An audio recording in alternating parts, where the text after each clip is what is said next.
ഇതേപോലെ വികസനം അറിഞ്ഞിട്ടില്ല. അൻവർ തൂക്കും. തൂക്കും. കേരളത്തിലല്ല ഇന്ത്യയിലല്ല ലൈറ്റ് അടിച്ചും വെളിച്ചം കൊണ്ടും മാത്രം നിലക്കുന്ന പാലാണത്. Good morning. കളി കഴിഞ്ഞോ? രാവിലെ ഉഷാറായിട്ട് കളിച്ച് വേർതിരിക്കുകയാണ്. ഇവിടെ ഇപ്പോ ഈ ബേപ്പൂർ മണ്ഡലത്തിൽ ആരാ വേർത്തോണ്ടിരിക്കുന്നത്?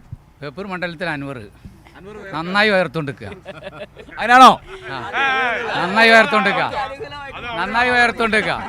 വേർത്തോണ്ടിരിക്കുക. നിങ്ങള് PV അൻവറിന്റെ ക്രെഡിബിലിറ്റി ഒരു വിഷയമല്ലേ? 150 കോടി രൂപ പിന്നെ കേരളയിൽ അട്ടിമറിക്കാൻ പ്രതിപക്ഷ നേതാവ് വാങ്ങി നിയമസഭയിൽ അവതരിപ്പിച്ച ആളാണ്.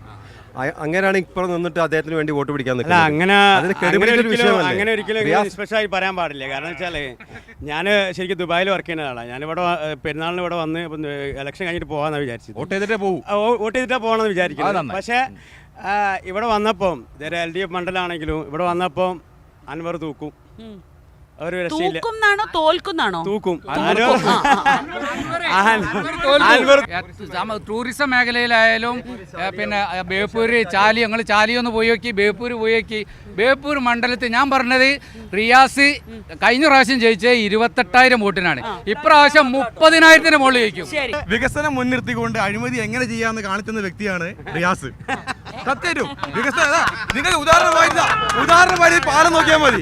കേരളത്തിലല്ല ഇന്ത്യയിലല്ല ലൈറ്റ് അടിച്ചും വെളിച്ചം കൊണ്ടും മാത്രം നിലക്കുന്ന പാലാണത്.